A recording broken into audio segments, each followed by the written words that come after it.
Livro 20, capítulo 1.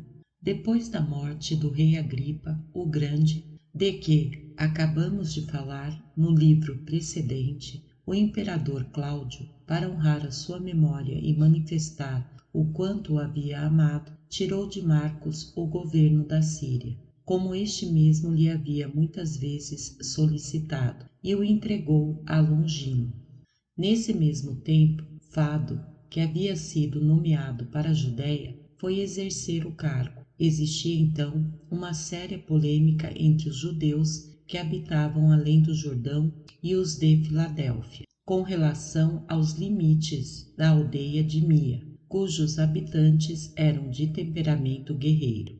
Os judeus haviam pegado em armas sem o consentimento de seus magistrados e matado vários dentre os de Filadélfia. Ele ficou tão irritado ao vê-los querendo fazer justiça por si mesmos, sem esperar o seu parecer, que depois de mandar prender Aníbal, Areron e Eleazar, os principais autores da sedição, condenou à morte o primeiro e exilou os outros dois. Algum tempo depois, mandou também prender Ptolomeu, chefe dos ladrões que tantos males haviam causado aos idumeus e aos árabes. Condenou-o à morte e expurgou assim toda a Judéia desses inimigos da segurança pública. Reuniu depois os sacerdotes e os maiorais de Jerusalém para ordenar-lhes, da parte do imperador, que recolocassem na fortaleza Antônia as vestes sagradas, de que somente os sumos sacerdotes podem se servir, a fim de que lá ficassem e fossem guardados pelos romanos, como outrora. Com receio, porém, de que essa ordem os levasse a uma revolta, levou consigo algumas tropas a Jerusalém. Os sacerdotes e os que os acompanhavam não ousaram contestar a ordem, mas rogaram a Longino e a Fado que lhes fosse permitido enviar embaixadores ao imperador com uma petição para que a guarda da veste sacerdotal permanecesse com eles e que nada se mudasse enquanto aguardavam a resposta. Eles foram atendidos sob a condição de que deixassem os filhos como reféns, no que eles concordaram sem dificuldade. Depois disso, partiram os embaixadores, e o jovem Agripa, filho do rei Agripa, o Grande, que ainda estava em Roma, ao saber o motivo que os levava até ali, rogou ao imperador que consentisse naquele pedido e enviasse mensagem a Fado. Cláudio mandou vir os embaixadores e disse-lhes que concedia o que eles desejavam, mas que agradecessem a Agripa, pois era em consideração a ele e ao seu pedido que lhes ortogava aquela graça. Entregou-lhes em seguida uma carta, que reproduzo aqui. Cláudio César, Germânico, príncipe da República pela 5ª vez, cônsul pela 4ª vez, imperador pela 10ª e pai da pátria, aos magistrados, ao Senado, ao povo de Jerusalém e a toda a nação dos judeus, saudação. Tendo os vossos embaixadores, que me foram apresentados por Agripa, o qual foi educado e instruído em minha companhia, e a quem muito estimo, me agradecido pelo cuidado que dispenso à vossa nação e me solicitado com grande insistência a manutenção da guarda dos ornamentos de vosso sumo sacerdote e da coroa, tal como Vitélio, que me é muito caro, fez antes de mim. Consenti em seu pedido. Fiz isso tanto por piedade quanto porque acho justo permitir a cada qual viver conforme a religião de seu país, e também pelo afeto particular que o rei Herodes e o jovem Agripa têm por mim, e pelas vossas necessidades, sendo que tenho com eles grande amizade. Estou escrevendo sobre esse assunto a Cúspio, Fado por Cornélio, filho de Cero, Trifo, filho de Teúdio, Doroteu, filho de Natanael, e João, filho de Jotre. Esta carta é datada do 4º ano das calendas de julho, sendo os cônsules Rufo e Pompeu Silvano.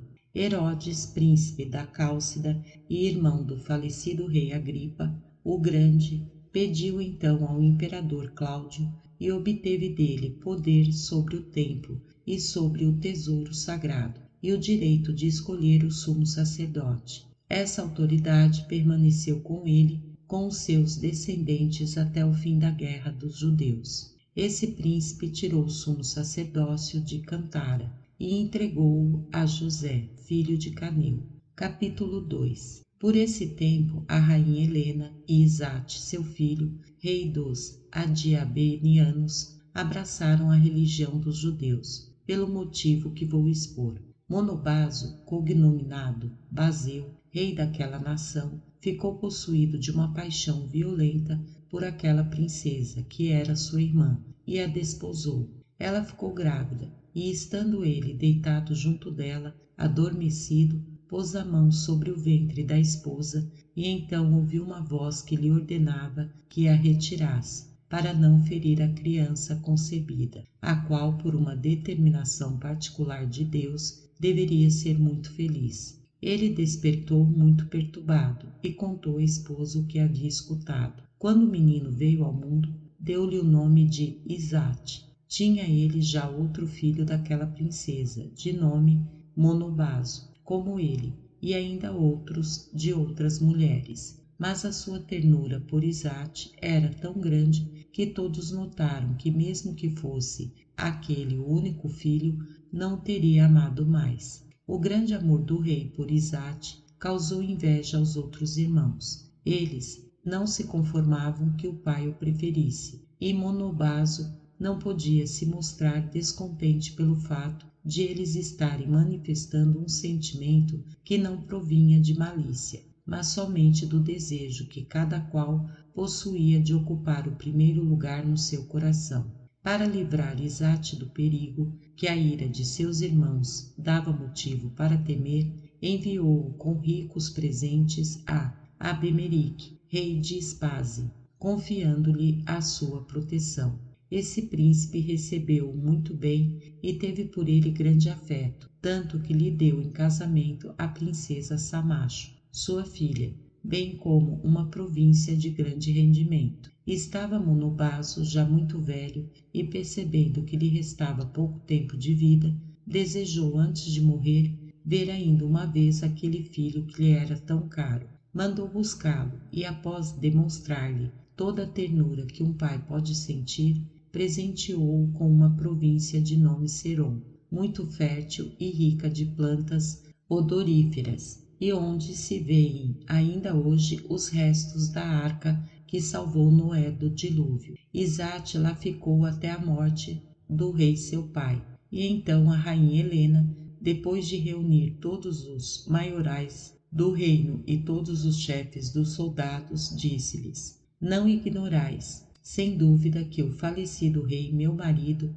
queria Isate com seu sucessor, julgando-o o mais digno dessa honra. Mas a esse respeito desejo saber a vossa opinião, porque nenhum príncipe será feliz se não subir ao trono por um consentimento unânime, que lhe permitia reinar no coração de todos os súditos. A sábia princesa falara assim para conhecer os sentimentos de seus convidados, e todos eles, depois de a ouvir, prostraram-se diante dela, segundo o costume da nação, e responderam que não podiam reprovar uma resolução tomada pelo falecido rei, se ele havia preferido Isate aos demais irmãos. Obedecer-lhe-iam com alegria, e se ela quisesse até mesmo matariam todos os outros irmãos e parentes, a fim de que, não restando mais ninguém para odiá-lo e invejar-lhe a coroa, ele reinasse em completa segurança.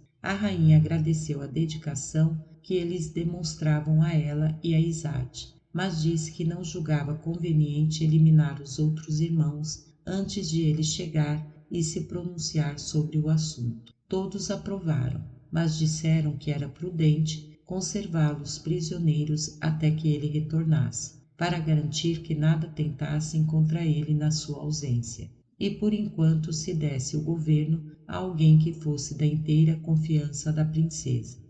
Ela então colocou a coroa sobre a cabeça de Monobaso, irmão mais velho de Izate, e entregou-lhe o anel sobre o qual estava o selo do falecido rei, e o veste real, a que eles chamam de Sampseri. Concedeu-lhe o poder de agir na qualidade de vice-rei até a chegada do irmão. E logo que este chegou, Monobaso entregou-lhe imediatamente o poder. Antes de sua ascensão ao trono, Izate morava no castelo de Espazim, e um negociante judeu de nome Ananias iniciara algumas damas da corte no conhecimento do Deus verdadeiro, e as persuadira a prestar-lhe o mesmo culto que os judeus. Por meio delas, conseguiu aproximar-se de Izate e inculcou-lhe os mesmos sentimentos. Assim, quando o rei seu pai mandou chamá-lo para vê-lo antes de morrer, Izate obrigou Ananias a acompanhá-lo na viagem. Aconteceu que naquele mesmo tempo um outro judeu instruíra também a rainha Helena na nossa religião. Izate, já embebido pelo espírito de piedade e feliz por ter sido escolhido para rei por consentimento unânime, não se agradou em ver os irmãos e parentes encarcerados. Julgou que seria crueldade matá-los ou conservá-los na prisão, mas temia que, se os pusesse em liberdade, eles procurassem vingar a injúria recebida. Para equilibrar os dois extremos, enviou uma parte deles com os filhos para Roma, entregando-os como reféns ao imperador Cláudio, e a outra parte, sob a mesma condição, enviou a Artabano, rei dos partos. Quando esse virtuoso príncipe soube que a rainha sua mãe estava também, como ele, afeiçoada à religião dos judeus, achou por bem não protelar mais o seu desejo de professá-la. E como sabia que ninguém pode ser verdadeiramente judeu sem se circuncidar, dispôs-se a fazê-lo. Mas a princesa, ao saber disso, procurou demovê-lo de seu intento, fazendo com que atentasse para o perigo a que iria se expor, pelo descontentamento que suscitaria entre os súditos, os quais nunca iriam admitir que ele abraçasse uma religião estrangeira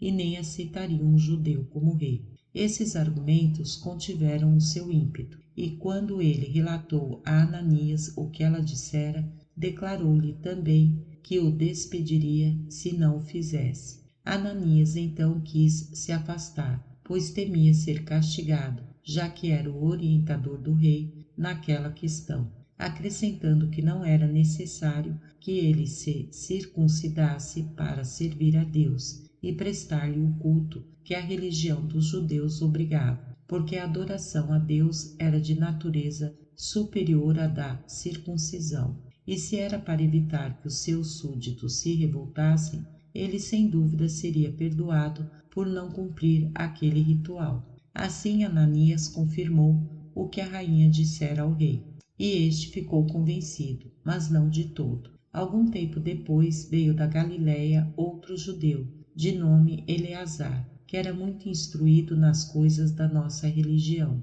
Quando foi saudar o rei, encontrou-o a ler os livros de Moisés e disse-lhe: Ó rei, acaso ignorais a injúria que cometeis contra a lei e contra o próprio Deus? Julgais que é suficiente conhecer os seus mandamentos sem pô-lo em prática? Quereis ficar para sempre incircunciso? E não sabeis ainda que a lei ordena a circuncisão? Lede-a, e vereis que grande pecado é negligenciá-la. O rei ficou tão impressionado com essas palavras que, sem mais delongas, retirou-se a um quarto, mandou chamar um cirurgião e assim foi circuncidado. Logo depois, mandou chamar a rainha sua mãe e Ananias, e contou-lhes o que fizera. O terror tomou conta deles, porque temiam que os súditos, não querendo ser governados por um príncipe de uma religião contrária à deles, se revoltassem e lhe tirassem o reino.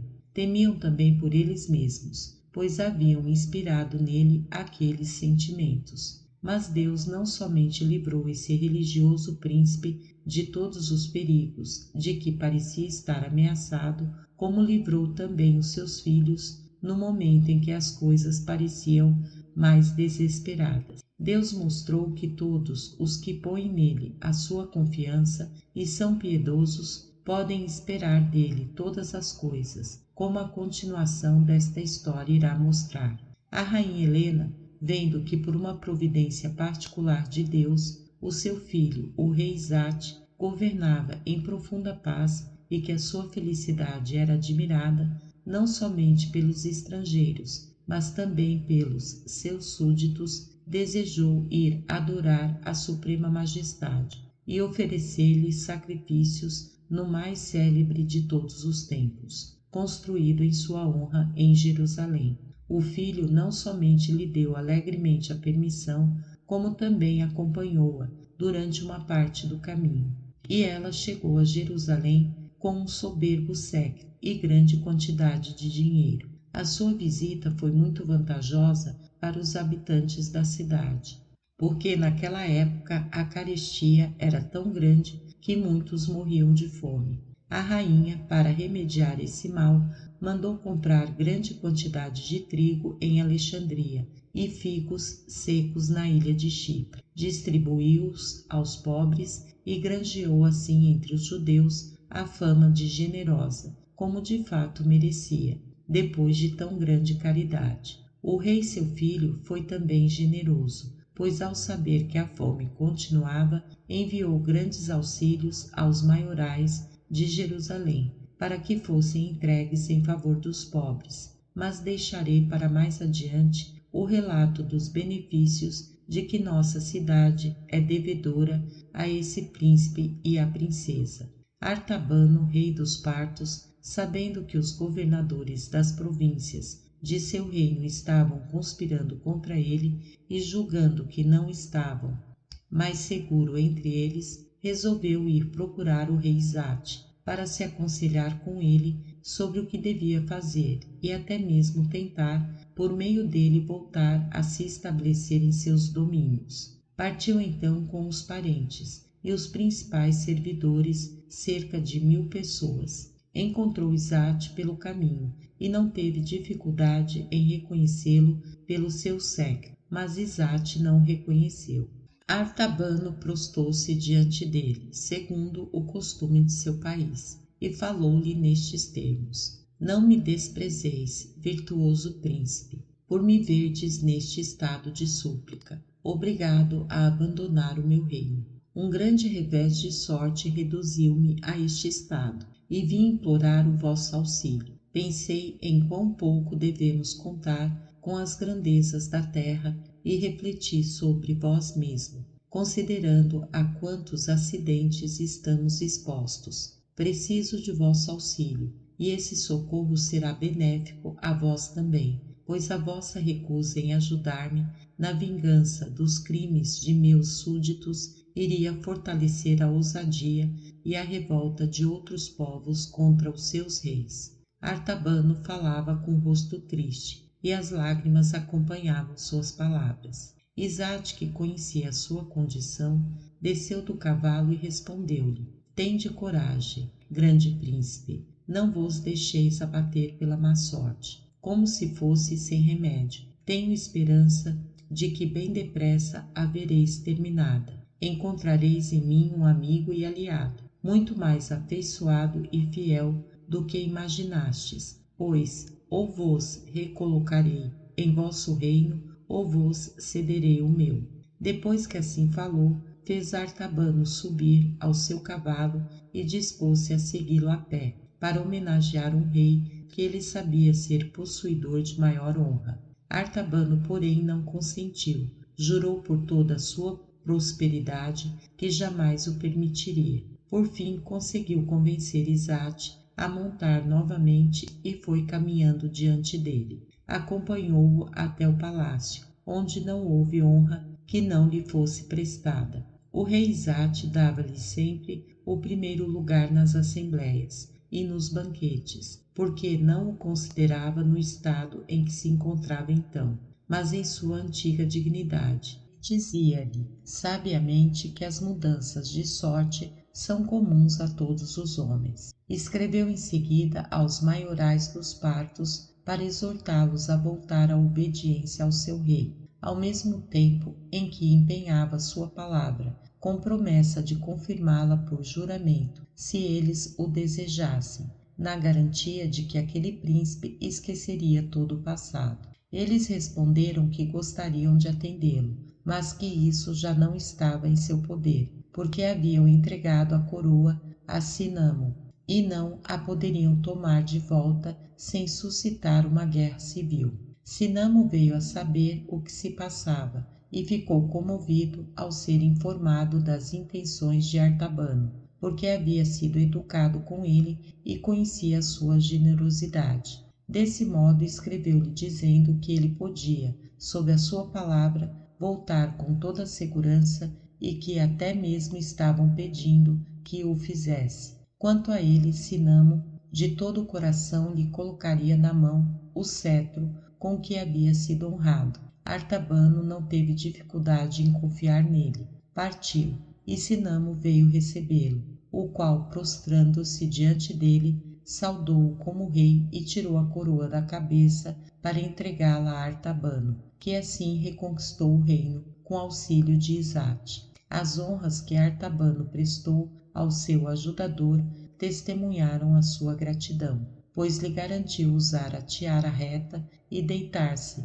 num leito de ouro, o que só pôde ser feito pelos reis dos partos, e deu-lhe uma província, chamada Niside, que outrora pertencera ao rei da Armênia, na qual os macedônios haviam construído uma cidade, chamada Antioquia, que mais tarde veio a chamar-se Migdônia. Artabano morreu pouco depois. Vardan, seu filho e sucessor, tentou induzir o rei Isate a se unir a ele para fazer guerra aos romanos, porém não conseguiu persuadi-lo, pois este conhecia muito bem o poder deles para iludir-se com o resultado de tal empresa. E como Isate havia mandado 5 de seus filhos a Jerusalém para que aprendessem a nossa língua e se instruíssem nos nossos costumes, ao mesmo tempo em que a rainha Helena, sua mãe, fora adorar o verdadeiro Deus no templo, como dissemos, ele estava mais contido quanto a determinadas alianças. O sábio príncipe fez o que pôde para dissuadir Vardan desse empreendimento, advertindo-o do fabuloso exército dos romanos e de suas temíveis ações na guerra. Em vez de receber bem essas admoestações, todavia ele se sentiu ofendido e declarou guerra a Isate. No entanto, Deus, que protegia Isate, assegurou-lhe o seu auxílio. Os partos, quando se convenceram de que ele estava resolvido a atacar os romanos, mataram-no e puseram Gotarso, seu irmão, no lugar dele. Algum tempo depois, esse rei também foi morto à traição, e Vologreso, seu irmão, substituiu. Esse príncipe, que tinha 2 irmãos do mesmo pai, deu a Pacoro, o mais velho, o reino da Média, e a Tiridate, o mais novo, o reino da Armênia. Nesse mesmo tempo, Monobaso, irmão do rei Isate, e seus parentes, vendo que a piedade para com Deus tornava-o o mais feliz dos príncipes, cogitaram em também abandonar a sua religião e abraçar a dos judeus. Os grandes do país, todavia, vieram a sabê-lo e ficaram muito irados, mas resolveram dissimular até que se encontrasse uma oportunidade favorável para matá-los. Escreveram a Ábia, rei dos árabes, e prometeram-lhe uma grande soma de dinheiro, caso viesse com um grande exército fazer guerra ao seu rei, com a garantia de passarem para o seu lado logo que se iniciasse a batalha, porque estavam resolvidos a castigá-lo pelo desprezo que demonstrara pela religião de seu país. Eles confirmaram a promessa com um juramento e rogaram-lhe insistentemente que se apressasse. O rei árabe veio com um grande exército e Isate marchou contra ele, mas no momento do combate se viu abandonado pelos seus homens, como se um terror repentino os tivesse levado a fugir. Isate não teve dificuldade em compreender que fora traído pelos grandes. Não se admirou, todavia. Retirou-se para o seu acampamento com os fugitivos, onde, depois de identificar os traidores, os responsáveis por tão vergonhoso acordo com o inimigo, mandou castigá-los como mereciam. No dia seguinte, travou combate com o inimigo, matou um grande número deles e pôs o resto em fuga. Perseguiu Ábia até o castelo de Arsane, o qual tomou de assalto e o saqueou, levando de lá muitos despojos e voltando glorioso a Adiabene. A única coisa que faltou ao seu triunfo foi trazer Ábia vivo, porque este se suicidara para não ser levado como escravo. Os grandes que haviam conspirado contra Isate viram assim frustradas as suas esperanças. Deus entregou-os todos nas mãos dele, mas eles insistiam em sua perfídia. Escreveram a Vologeso, rei dos partos, pedindo-lhe que o mandasse matar e lhes desse por rei alguém de sua nação, porque não podiam consentir que ele reinasse após abandonar as leis de seu país, para seguir as dos estrangeiros. Vologeso, ante tal insistência, deliberou fazer guerra a Isate, embora este não lhe tivesse dado motivo para isso. Começou por abolir as graças que o rei Artabano, seu pai, lhe havia concedido, e ameaçou em seguida entrar com armas em seu país, caso ele deixasse de fazer o que lhe estava sendo ordenado. Isate ficou perturbado com essa surpreendente notícia, mas julgou humilhante renunciar às honras que com justiça merecera, e mesmo que o fizesse, Vologeso não o deixaria em paz. Assim resolveu depositar toda a sua confiança no auxílio todo-poderoso de Deus. Enviou a esposa e os filhos para um castelo muito bem defendido, recolheu toda a forragem que restava ainda nos campos e pôs-se à espera dos inimigos. O rei das Partos, com muitas tropas de cavalaria e infantaria, chegou mais depressa do que se poderia imaginar e acampou às margens do rio que separa Diabene da Média. Isate acampou próximo dele com 6.000 cavaleiros.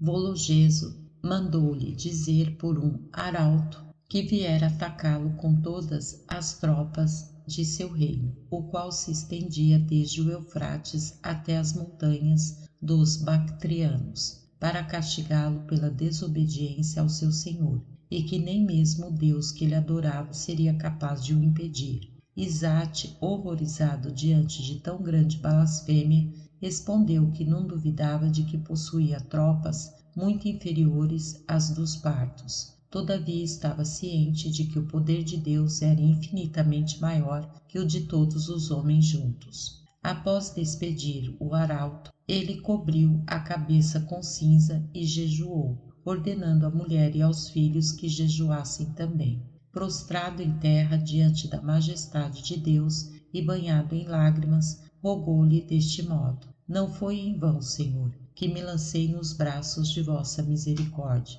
Eu vos reconheço como o único Senhor do universo. Vinde em meu auxílio, meu Deus, não somente para me defender de meus inimigos, como também para castigá-los pela sua ousadia e pelas horríveis blasfêmias que ousaram proferir contra o vosso supremo poder. Tão fervorosa oração, acompanhada de lágrimas, não ficou sem efeito. Deus ouviu-o tão prontamente que Vologeso, tendo sabido na noite seguinte que os dácios e os sacienses, encorajados pela sua ausência, haviam entrado em seu reino e lá faziam grande devastação, partiu para combatê-los e assim voltou sem nada ter podido executar de seu desígnio contra Isate, a quem Deus protegera de modo tão evidente. Pouco tempo depois morreu esse religioso príncipe, na idade de 55 anos, dos quais reinou 24, e embora tivesse 4 filhos, deixou Monobaso,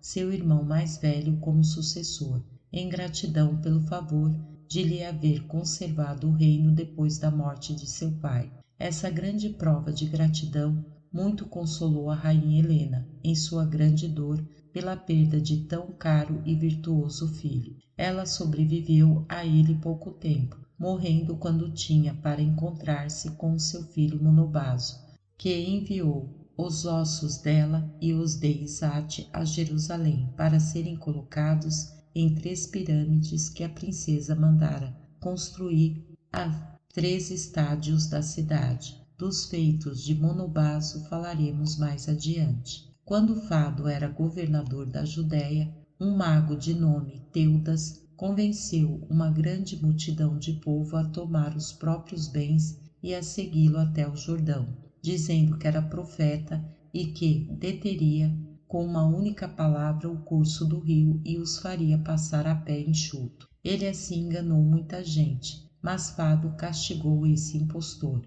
e, por sua loucura, a todos os que se haviam deixado enganar. Enviou contra eles alguns soldados de cavalaria que mataram uma parte deles de surpresa e fizeram vários prisioneiros, estando Teudas entre eles, a quem cortaram a cabeça, que foi levada a Jerusalém. Foi isso que aconteceu de mais notável durante o governo de Cúspio Fado. Capítulo 3. Fado teve um sucessor no cargo de governador da Judéia, Tibério Alexandre, filho de Alexandre, Alabaste de Alexandria, que era o mais rico de toda aquela grande cidade e que não fora ímpio como o filho, que abandonou a nossa religião. Foi no seu tempo que sobreveio a Jerusalém aquela grande carestia, na qual a rainha Helena mostrou a sua caridade. Alexandre mandou crucificar Tiago e Simão, filhos de Judas, da Galiléia. Judas foi quem, na época em que Cirênio fazia o recenseamento dos judeus, incitou o povo a se revoltar contra os romanos. Herodes, rei da Cálcida, tirou o sumo sacerdócio de José, filho de Camidas, e deu-a a Ananias, filho de Nebedeu. Cumano sucedeu a Tibério Alexandre no cargo, e ao mesmo tempo Herodes, rei da Cálcida, irmão do rei Agripa o Grande, de que acabamos de falar, morreu no 8º ano do reinado do imperador Cláudio. Ele deixou de sua primeira mulher um filho chamado Aristóbulo e de Berenice, sua outra mulher, filha do rei Agripe, seu irmão, 2 outros filhos cujos nomes eram Berenício e Hircano. O imperador Cláudio entregou o principado de Herodes a Agripa. Durante a administração de Cumano, houve uma grande revolta em Jerusalém, que custou a vida a vários judeus. Mas primeiro vou descrever as circunstâncias que levaram a ela. Capítulo 4. Aproximava-se a festa da Páscoa,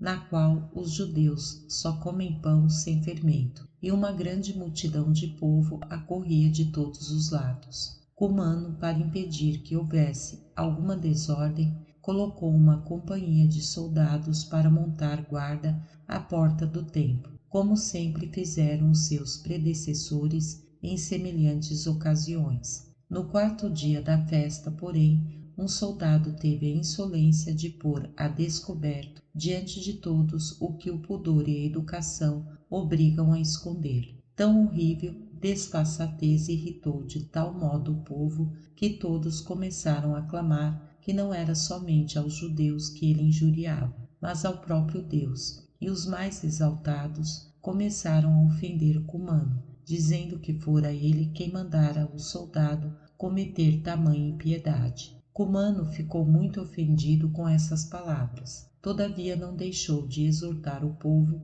a conter a sua exaltação. No entanto, percebendo que eles, em vez de obedecer, ainda lhe diziam mais injúrias, ordenou a todas as tropas que se dirigissem com armas à fortaleza Antônia, que, como já dissemos, ficava sobranceira ao templo. O povo então, espantado por ver aproximar-se um tão grande número de soldados, pôs-se em fuga. Como as ruas eram muito estreitas e eles, aterrorizados, imaginavam que os soldados os estavam perseguindo, apertaram-se de tal modo que mais de 20.000 morreram sufocados. Assim, a alegria dessa grande festa converteu-se em tristeza. Cessaram as orações, abandonaram-se os sacrifícios. Ouviam-se apenas gemidos, lamentos, e a causa de toda essa desolação deveu-se ao impudor sacrílego de um único homem. Essa tragédia ainda era lamentada quando sobreveio outra confusão. Alguns dos que haviam fugido na ocasião do tumulto encontraram, a 100 estádios de Jerusalém, um homem de nome Estevão, que era doméstico do imperador. Assaltaram-no e apoderaram-se de tudo o que ele trazia consigo. Cumano, logo que soube disso, enviou soldados com ordem de devastar as aldeias vizinhas e trazer-lhe aprisionados os principais habitantes. Um soldado encontrou numa dessas aldeias os livros de Moisés e rasgou-os na presença de todos, proferindo ainda 1000 ofensas contra as nossas leis e contra a nossa nação. Os judeus não puderam tolerar tal ofensa e foram em grande número encontrar-se com Cumano, em Cesareia, para rogar-lhe que castigasse tão grande injúria, feita antes ao próprio Deus que a eles. O governador, vendo-os tão exaltados e temendo uma revolta, a conselho de amigos mandou matar o soldado que fizera semelhante ultraje às nossas leis e assim acalmou uma grande perturbação. Capítulo 5.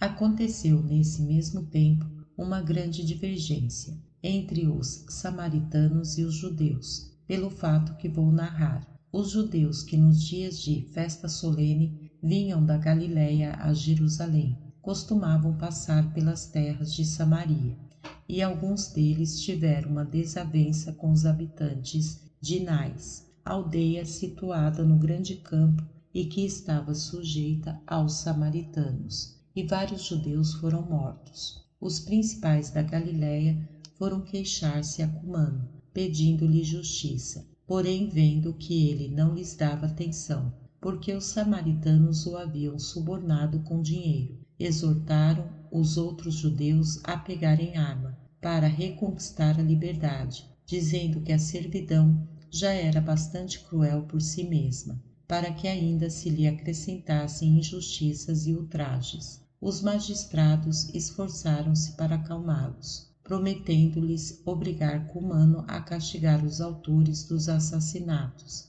mas eles não os quiseram escutar. Tomaram então as armas e chamaram em seu auxílio Eleazar, filho de Dineu, que havia muitos anos se entregara ao roubo e escondia-se nas montanhas, devastando e incendiando as aldeias dependentes de Samaria.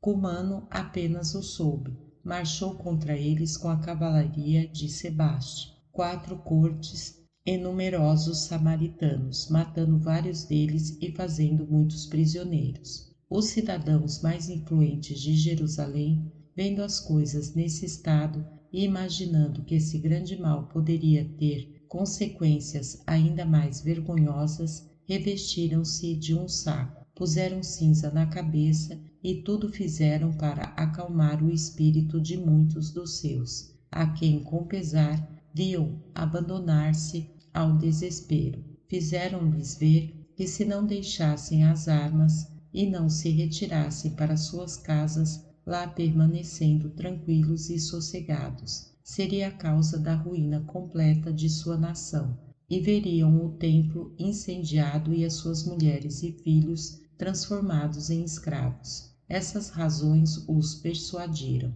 Os que dissemos que viviam do roubo, porém retiraram-se aos lugares fortificados, onde estavam antes, e desde então a Judéia ficou cheia de ladrões. Os mais ilustres dos samaritanos foram em seguida à cidade de Tiro, procurar Nubídio Quadrato, governador da Síria, para lhe pedir que fizesse justiça contra os judeus, que devastavam as suas terras e incendiavam as suas aldeias. Disseram-lhe que, por maior que fosse o prejuízo que estivessem tomando, não lhe era isso tão penoso quanto o descaso que o povo fazia do poder dos romanos, e tocava somente a ele julgar as desordens que se sucediam nas províncias a eles sujeitas. Eles não podiam tolerar que a nação judaica agisse como se o império não tivesse governadores que pudessem manter a autoridade. Os judeus disseram em resposta que os samaritanos é que haviam sido a causa daquela sedição e do morticínio que se sucedera em seguida, e que Cumano era mais culpado que qualquer outro, porque em vez de castigá-los, se deixara subornar pelos presentes que deles recebera. Quadrato, depois de escutá-los, deixou para decidir a questão quando estivesse na Judéia e conhecesse exatamente toda a verdade. Algum tempo depois foi ele a Samaria, onde se pleiteou a causa em sua presença. Ele ficou convencido de que os samaritanos haviam sido os autores da perturbação. Soube também que alguns judeus haviam tentado suscitar outras sedições, após mandar crucificar aqueles que Cumano conservava na prisão. Foi para a aldeia de Lida, que é tão grande quanto uma cidade, onde, estando em seu tribunal, ouviu pela segunda vez os samaritanos. Tendo sabido de um deles que Dorto, homem que ocupava uma alta posição entre os judeus, e 4 outros haviam incitado os de sua casa à revolta, mandou matar todos os 5 e enviou Ananias, sumo sacerdote, e o capitão Anano como prisioneiros a Roma, para se justificarem diante do imperador. Mandou também para lá os principais samaritanos e judeus, o próprio Cumano e um oficial de campo de nome Celer. Porém, temendo outra amotinação entre os judeus, foi para Jerusalém. Lá encontrou tudo em paz, estando todos ocupados em oferecer sacrifícios a Deus nos dias de festa, segundo o costume de nossos antepassados. Assim ele julgou que nada havia a temer, e voltou a Antioquia. Cumano e os samaritanos chegaram a Roma, e foi marcado o dia para que defendessem a sua causa. Eles conquistaram com dinheiro o favor dos libertos e dos amigos do imperador, e teriam por esse meio feito condenar os judeus se Agripa, que então estava em Roma, não tivesse conseguido que a imperatriz Agripina rogasse ao imperador seu marido que se inteirasse do assunto e mandasse castigar todos os culpados daquela sedição. Assim o imperador Cláudio, após ouvir ambas as partes, achou que os samaritanos haviam sido a causa principal de toda aquela perturbação e mandou matar a todos os que tinham vindo se justificar. Enviou Cumano ao exílio e Celer a Jerusalém, a fim de que fosse arrastado pelas ruas, na presença de todo o povo, até expirar.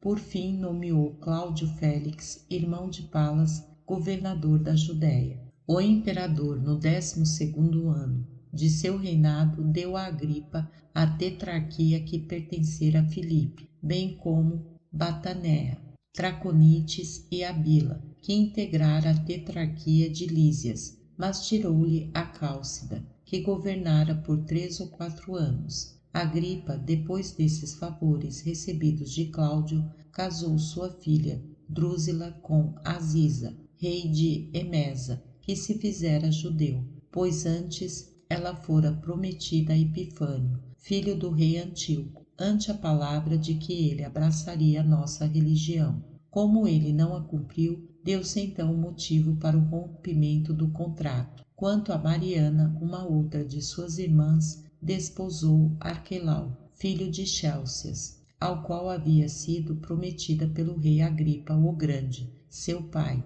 e desse casamento nasceu uma filha, de nome Berenice. Pouco tempo depois, Drusila abandonou o rei Aziza, seu marido, o que se deu por este motivo. Sendo ela a mais bela mulher de seu tempo, Félix, governador da Judéia, de quem acabamos de falar, apenas a viu e concebeu por ela uma violenta paixão, chegando a propor-lhe, por meio de um judeu de nome Simão, Cíprio de nascimento, muito seu amigo e perito em magia, que abandonasse o marido para desposá-lo, prometendo torná-la a mulher mais feliz do mundo.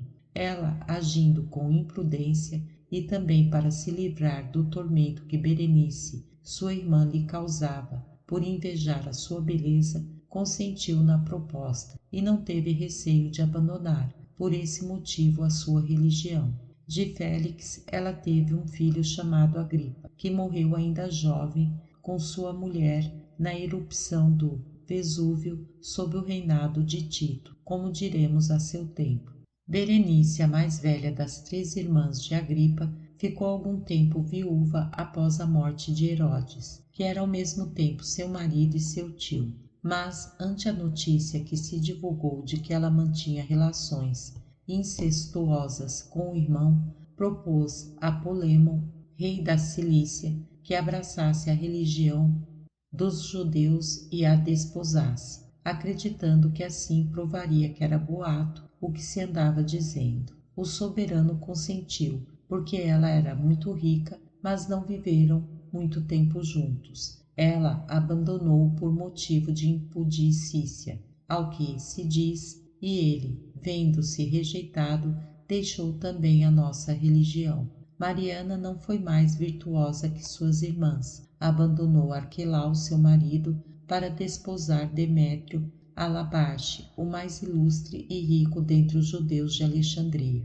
Dela teve um filho de nome Agripino. De todas essas pessoas falaremos mais detalhadamente. O imperador Cláudio morreu após reinar 13 anos, 8 meses e 20 dias. Alguns acreditavam que Agripina, sua mulher, o mandou envenenar. Ela era filha de Germânico, irmão de Cláudio. Em primeiras núpcias, havia desposado Domício Enobarbo, um dos mais ilustres romanos. Havia já muito tempo que ela estava viúva, quando Cláudio a desposou e adotou o filho que ela tivera de Domício, chamado também Domício, como seu pai, a quem ele deu o nome de Nero.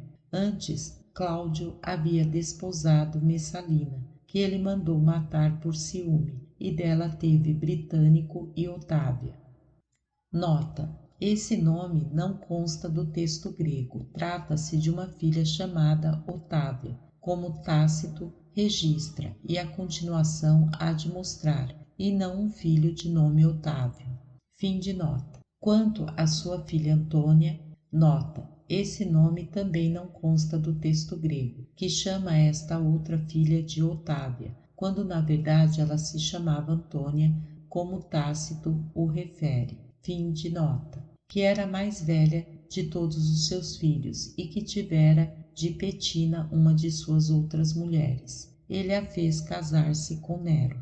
Agripina, receando que o império que ela desejava assegurar seu filho para Nero fosse ter as mãos de Britânico, antes chamado Germânico, que já era um estadista logo que o imperador, seu marido, morreu, enviou Nero ao acampamento dos guardas pretorianos. Ele foi levado por Burro, seu comandante, por outros importantes oficiais e pelos libertos de Cláudio, que desfrutavam grande prestígio, e lá se foi declarado imperador. Um dos primeiros atos de Nero, após ser elevado ao trono, foi mandar envenenar Britânico secretamente. Alguns anos depois, ele mandou matar a própria mãe, recompensando-a dessa forma por ela lhe ter dado a vida e por tê-lo feito reinar sobre a maior parte do mundo. Também mandou matar Otávia, sua mulher, filha do imperador Cláudio, e várias pessoas ilustres, acusando-as de conspiração contra ele.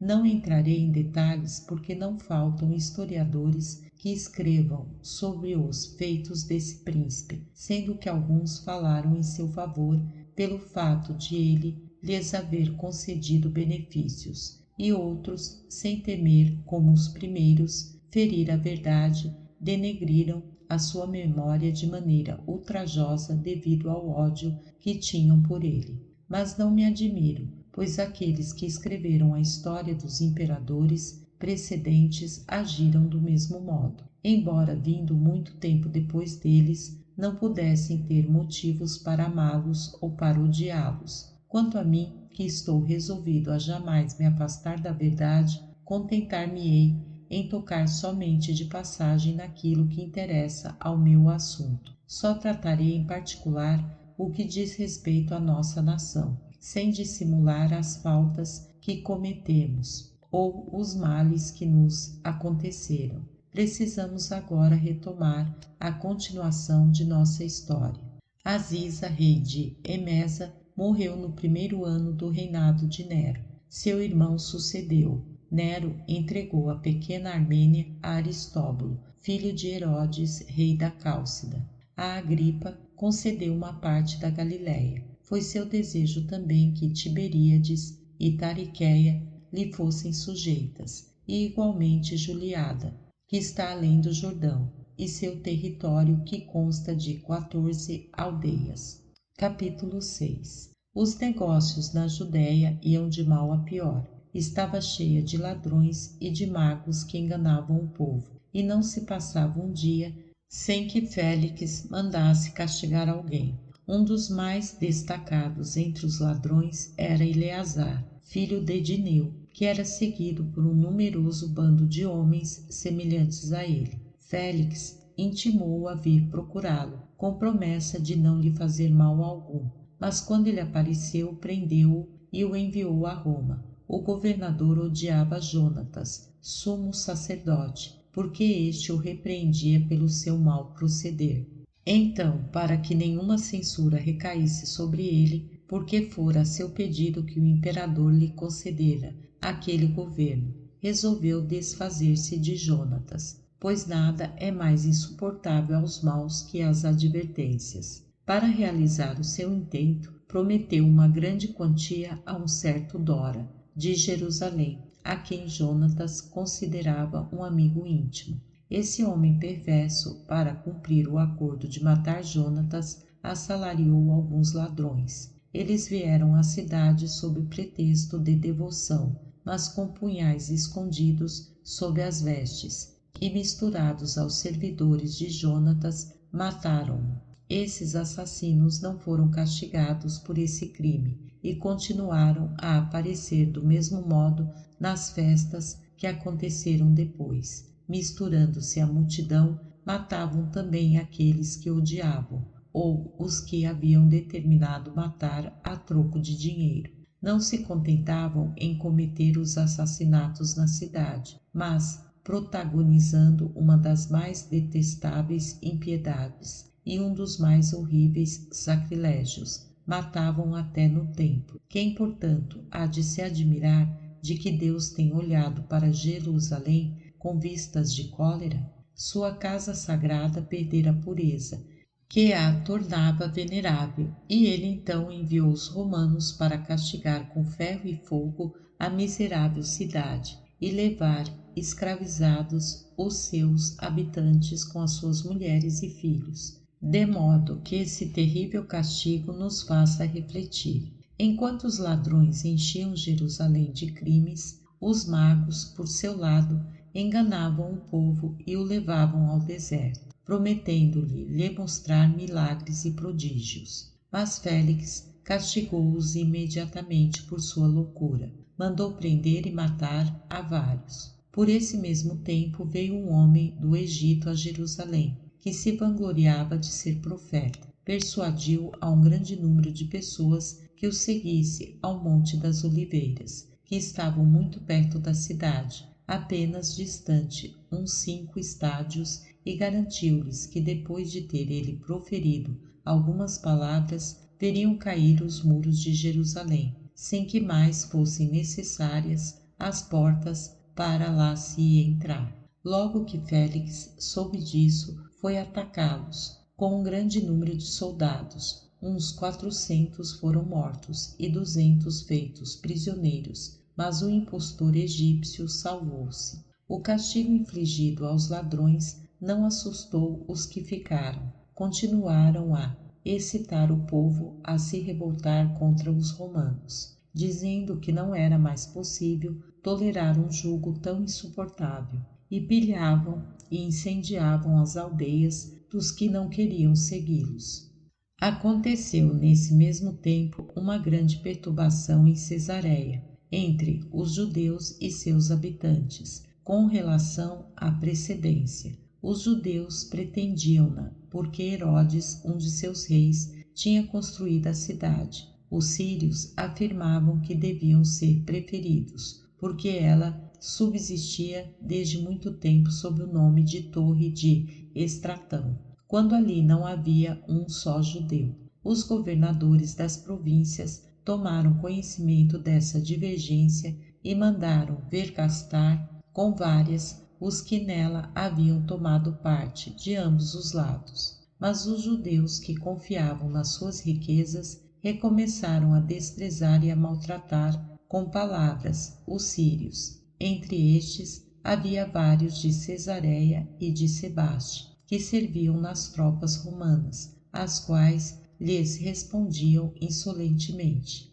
Das palavras passaram às pedradas, e vários foram mesmo mortos, muitos feridos de parte a parte. Os judeus levaram a melhor. Félix, vendo que essa divergência já havia tomado um aspecto de guerra, rogou aos judeus que se moderassem, mas como não lhe obedeciam, ele mandou soldados contra eles, os quais mataram a muitos e prenderam também a vários. Saquearam sem que eles pudessem impedir suas terras e suas casas, onde encontraram grandes riquezas. Os mais ilustres e os mais sensatos dos judeus, vendo tão grande desordem, temendo-lhe as consequências, rogaram a Félix que ordenasse aos soldados que se retirassem, para que os que se tinham deixado levar inconsideravelmente pela paixão refletissem e não continuassem a lutar. E ele concordou. Nesse mesmo tempo, o rei Agripa deu o sumo sacerdócio a Ismael, filho de Fabeu, e os supremos sacerdotes iniciaram então uma luta com os sacerdotes ordinários e os chefes de Jerusalém. Todos se faziam acompanhar por soldados armados, que eram escolhidos entre os mais revoltosos e os mais obstinados. Começavam por se injuriarem mutuamente. Depois passavam às pedradas, sem que nem se decide separá-los. Parecia que não havia magistrados da cidade que tivessem o poder de impedi-los fazer, com plena liberdade, tudo o que lhes agradava. A imprudência e a ousadia dos rumos sacerdotes foi tão longe que eles mandavam seus homens às granjas retirar as décimas que pertenciam aos sacerdotes, alguns dos quais, sendo muito pobres, morriam de fome. A injustiça era assim espezinhada pela violência desses facciosos. Capítulo 7. Pórcio Festo fora mandado pelo imperador Nero para substituir Félix no governo da Judéia. Os judeus de Cesareia mandaram embaixadores a Roma para acusar Félix e ele teria sem dúvida sido castigado pelos maus tratos que havia infligido aos judeus, se Nero não lhe tivesse perdoado a pedido de Palas, seu irmão, que então gozava de grande prestígio junto dele. Dois dos principais sírios de Cesareia conquistaram por meio de uma grande soma de dinheiro Berilo, que tendo sido preceptor de Nero, era então seu secretário para a correspondência grega, e por seu meio obtiveram uma carta, pela qual era revogado o direito de burguesia de que os judeus gozavam igualmente com os sírios em Cesareia. Pode-se dizer que essa carta foi a causa de nossos males e de nossa infelicidade, pois os judeus de Cesareia ficaram tão irritados que se exasperaram ainda mais, e essa perturbação não cessou, até que se transformou em guerra. Quando Festo chegou à Judéia, encontrou-a num estado deplorável, pelos males que aqueles ladrões causavam. Pilhavam e incendiavam tudo. Dava-se o nome de sicários aos mais cruéis dentre eles, cujo número era bem grande porque eles usavam espadas curtas como as dos persas e recurvas como punhais, que os romanos chamam de siques. Espalhavam crimes por todos os lugares, misturando-se, como dissemos, nos dias de festa, com o povo que vinha de todas as partes a Jerusalém. Por devoção, matavam impunemente a quem lhes parecia. Atacavam mesmo as aldeias daqueles que odiavam, saqueavam-nas e as incendiavam. Um impostor que tinha o ofício de mago levou grande quantidade de homens com ele para o deserto, prometendo livrá-los de toda sorte de males. Festo mandou contra eles a cavalaria e a infantaria, que os dizimaram. O rei Agripa mandou então construir um grande edifício perto do pórtico do Palácio Real de Jerusalém, que era obra dos príncipes asmoneus. Como aquele lugar era muito elevado, o panorama era belíssimo, pois de lá se descortinava toda a cidade, e Agripa podia ver, do seu quarto, tudo o que se fazia no interior do templo. Os chefes de Jerusalém ficaram muito descontentes com isso, porque nossas leis não permitem ver o que se passa no templo, e principalmente no momento dos sacrifícios. Para impedi-lo, eles mandaram construir acima das muralhas, que estavam na parte interior do mesmo, do lado do ocidente, um muro tão alto que nada mais se podia ver, do quarto do rei, não somente o que estava em frente, mas também nas galerias, de fora do templo, do lado do ocidente, onde os romanos montavam guarda nos dias de festa,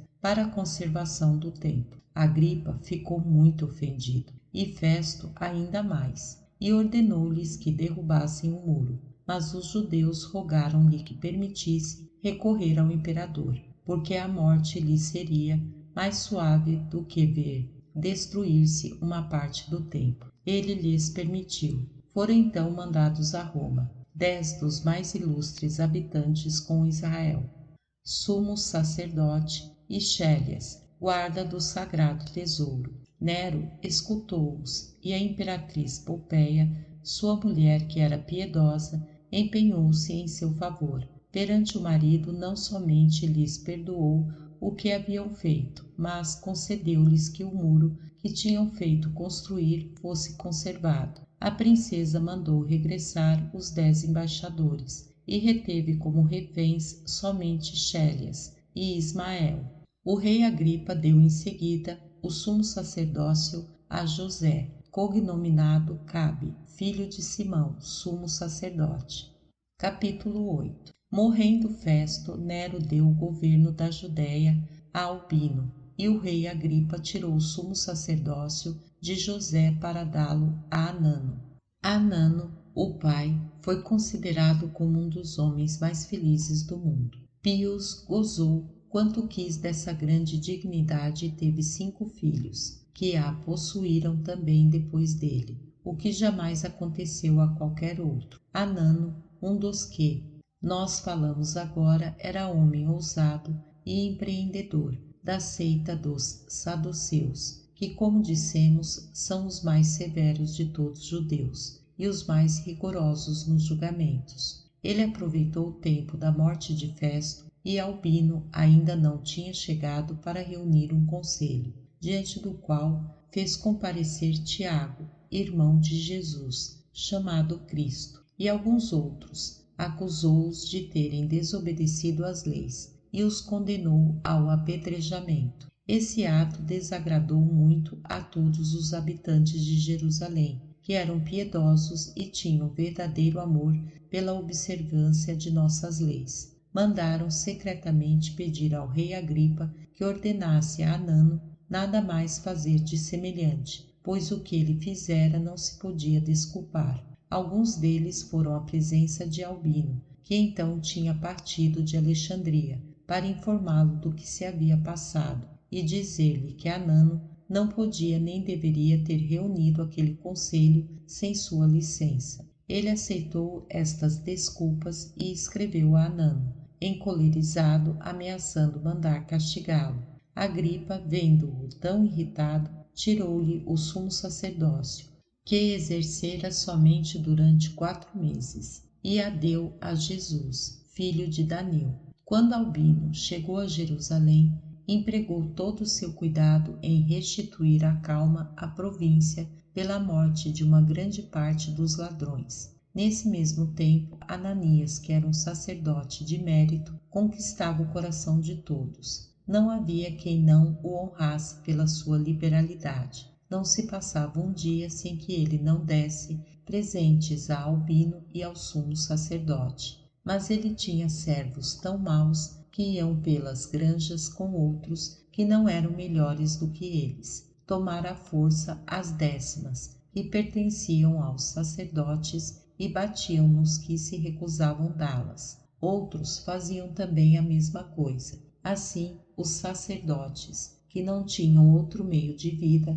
achavam-se reduzidos aos extremos, sem que ninguém se resolvesse dar um remédio a isso. Durante uma festa, esses assassinos de que acabamos de falar entraram à noite na cidade e prenderam o secretário de um oficial do exército, que era filho do sacerdote Ananias. Amarraram-no, levaram-no e mandaram dizer ao pai dele que o soltariam, desde que obtivesse de Albino a liberdade de 10 dos seus companheiros, que estavam presos. Esse plano deu resultado. Albino, vendo a necessidade em que Ananias se encontrava de lhe fazer esse pedido, concedeu-lhe. Isso foi causa de muitos males, porque os ladrões sempre encontravam novos meios de apanhar parentes de Ananias, e só os restituíam com semelhantes trocas. Assim seu número cresceu ainda mais, sua ousadia aumentou também na mesma proporção, e 1000 males eles causavam a toda a província. O rei Agripa aumentou a cidade de Cesareia de Filipe e a chamou de Neroniana, em homenagem a Nero.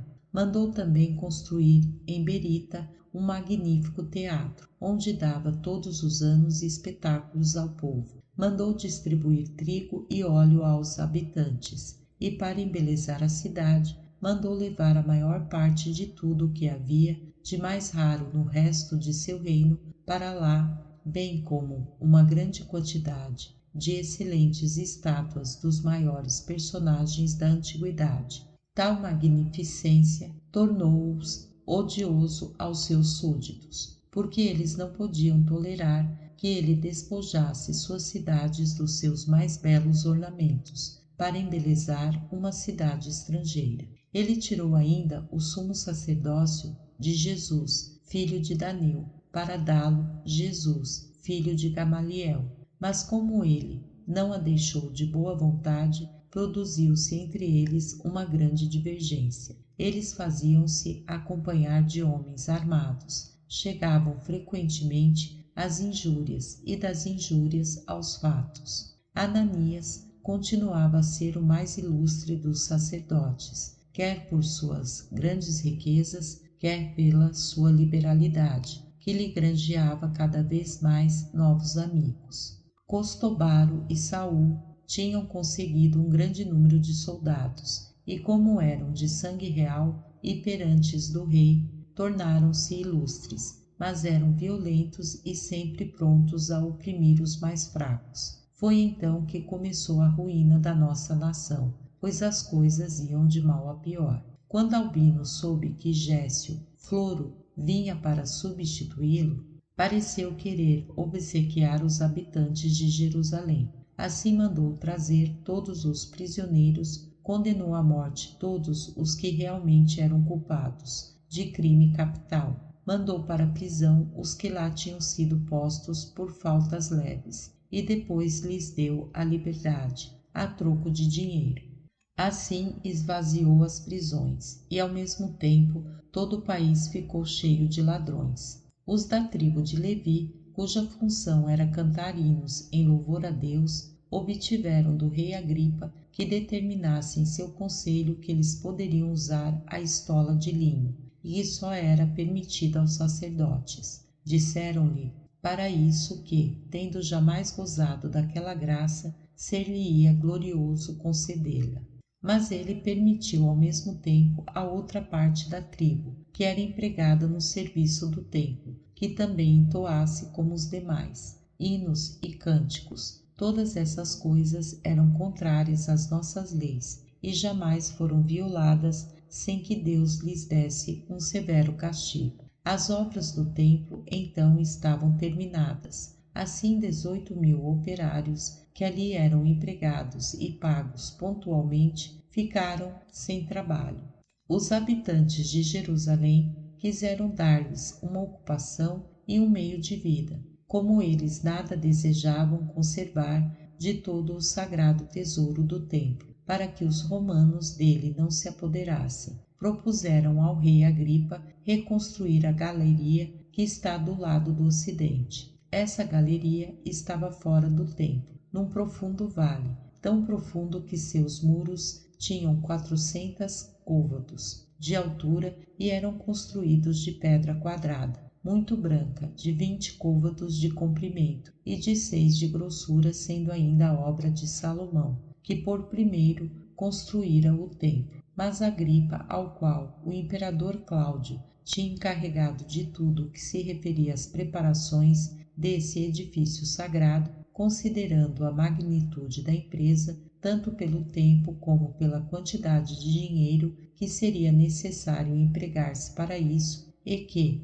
as maiores obras se destroem facilmente, não quis dar-lhes consentimento, mas permitiu-lhes, se o quisessem, mandar pavimentar sua cidade com pedras brancas. Tirou em seguida o sumo sacerdócio a Jesus, filho de Gamaliel, e deu a Matias, filho de Teófilo, sob cujo sacerdócio a guerra dos judeus começou. A este propósito, julgo conveniente aqui a série dos sumos sacerdotes elevados a esta honra até o fim desta guerra. O primeiro foi Arão, irmão de Moisés. Seus filhos sucederam-no, e essa grande dignidade sempre permaneceu na sua família, sem que nenhum outro que não seus descendentes, nem mesmo reis, tenham sido escolhidos para exercê-lo. Houve 83 desde Arão até Fanaso, que os sediciosos elevaram a esse cargo,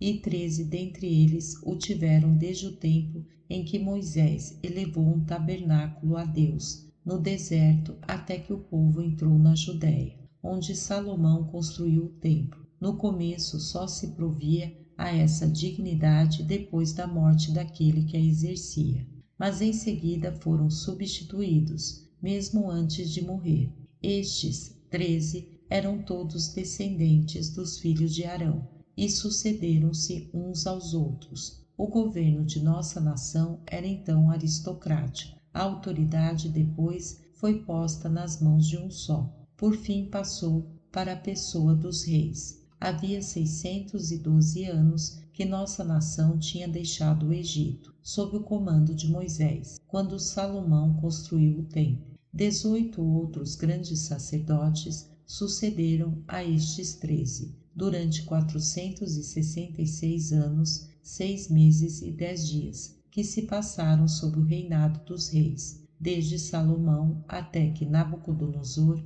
rei de Babilônia, depois de ter tomado Jerusalém e incendiado o templo, levou o povo escravo para a Babilônia, e com eles Josedeque, sumo sacerdote. Depois do cativeiro de 72 anos, Ciro, rei da Pérsia, permitiu aos judeus regressar ao seu país, reconstruir o templo, sendo então Jesus, filho de Josedeque, sumo sacerdote. 15 dos seus descendentes, todos sumos sacerdotes. Como ele, durante 414 anos, governaram a república, até que o rei Antíoco Eupator e Lísias, general de seu exército, tendo feito morrer Onias em Beroé, o qual era sumo sacerdote, deram esse cargo a Jacim, da família de Arão, não, porém, da mesma família que o possuíra antes, e dele privaram o filho de Onias, que tinha o seu mesmo nome.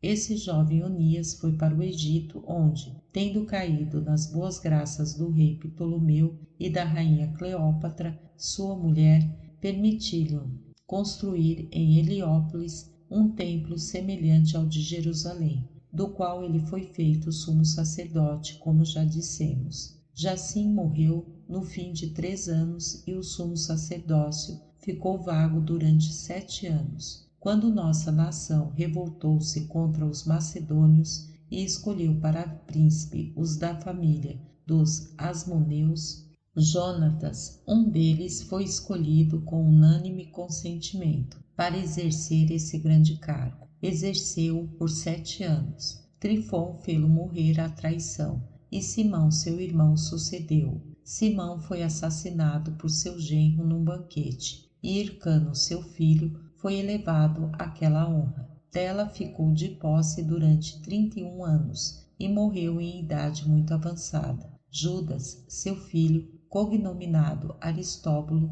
sucedeu e foi o primeiro que teve o título de rei. Só reinou 1 ano e Alexandre, seu irmão, sucedeu-o no reino e no sumo sacerdócio. Reinou 27 anos e deixou, ao morrer, Alexandra, sua mulher, como regente, com o poder de estabelecer no cargo de sumo sacerdote aquele dos filhos que bem quisesse. Ela deu-o a Hircano, que o exerceu durante os 9 anos em que ela reinou. Mas depois que ela morreu, Aristóbulo, seu irmão, que era mais moço do que ele, fez-lhe guerra, venceu-o, obrigou-o a viver vida privada e usurpou-lhe ao mesmo tempo o reino e o sumo sacerdócio. Gozou durante 3 anos de um e de outro, mas Pompeu, depois de ter tomado Jerusalém, levou-o prisioneiro a Roma, com seus filhos e restabeleceu Hircano no cargo de sumo sacerdote e de príncipe dos judeus, sem todavia dar-lhe o título de rei.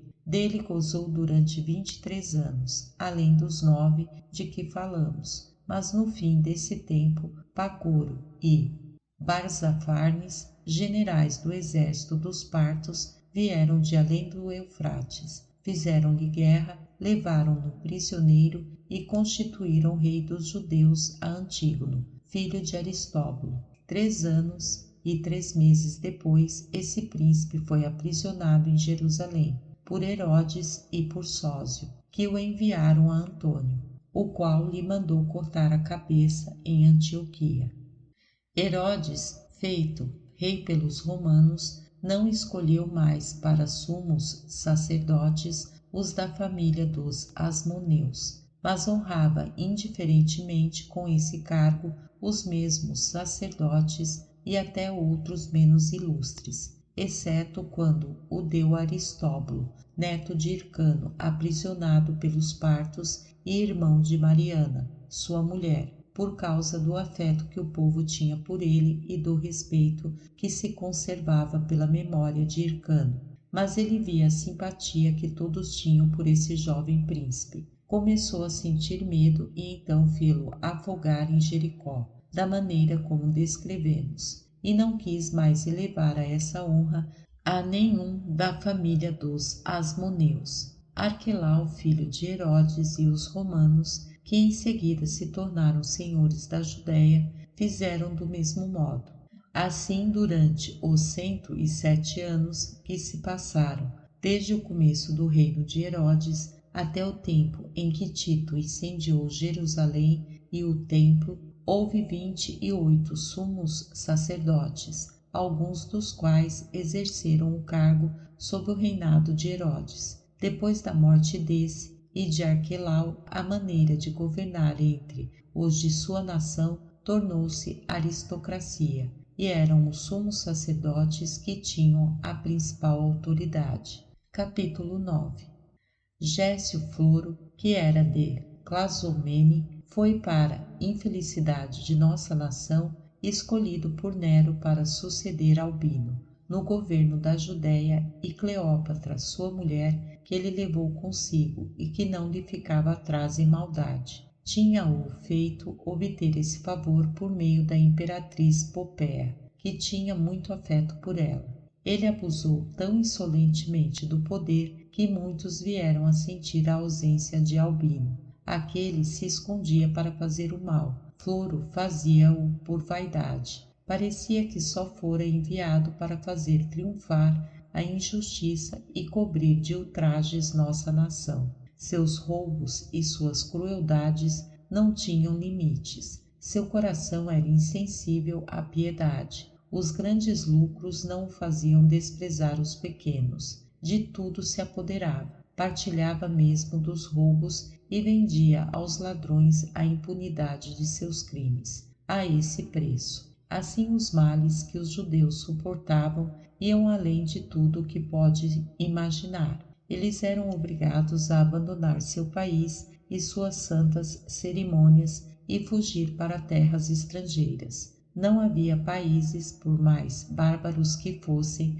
onde eles não pudessem viver mais tranquilos. Que mais direi? Basta afirmar que Floro nos obrigou a tomar as armas contra os romanos, para perecermos todos juntamente e de uma vez, que não uns após outros, separadamente, sobre um governo tão intolerável. Assim, 2 anos depois que esse tirânico governador havia chegado à Judéia, no 12º ano do reinado de Nero, começou essa funesta guerra, e os que tiveram a curiosidade de saber tudo o que então se passou em particular poderão ler a história que nós dela escrevemos. Terminarei aqui, portanto, a das antiguidades de nossa nação, que trata do que se passou desde a criação do mundo até este 12º ano do reinado de Nero. Podemos ver aí tudo o que aconteceu aos judeus durante tantos séculos, tanto no Egito como na Palestina e na Síria,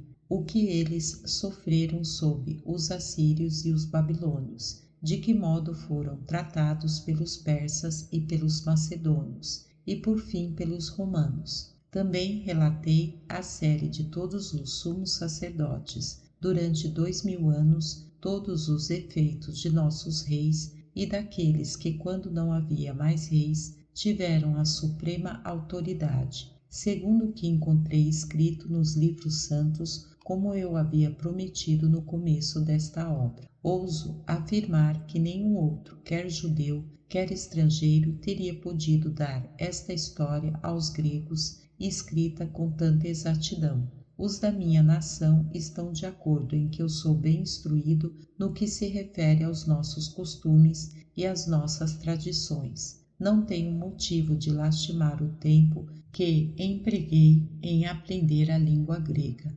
embora não a pronuncie com perfeição, e que nos é muito difícil, porque não nos aplicamos bastante a isso. Entre nós, não apreciamos muito aqueles que aprendem várias línguas. Consideramos esse estudo como profanos, pois convém tanto aos escravos como aos livres, e somente consideramos sábios os que adquirem um grande conhecimento das nossas leis e das escrituras sagradas, que eles são capazes de explicar, o que é coisa tão rara que somente uns 2 ou 3 conseguiram essa glória. Quero esperar que não se achará mal que eu escreva brevemente alguma coisa da minha descendência e das principais ações de minha vida, enquanto há pessoas vivas que podem confirmar ou contestar a verdade. Terminarei assim essas antiguidades, que contém 20 livros e 60.000 linhas. Se Deus me conservar a vida, direi abreviada as causas da guerra e tudo o que aconteceu até este dia, que está justamente no 13º ano do reinado do imperador Domiciano e no 56º de minha idade. Prometi também escrever 4 livros das opiniões dos judeus e dos sentimentos que eles têm de Deus, de sua essência, de suas leis e das coisas que nos permitem como ou nos proíbem.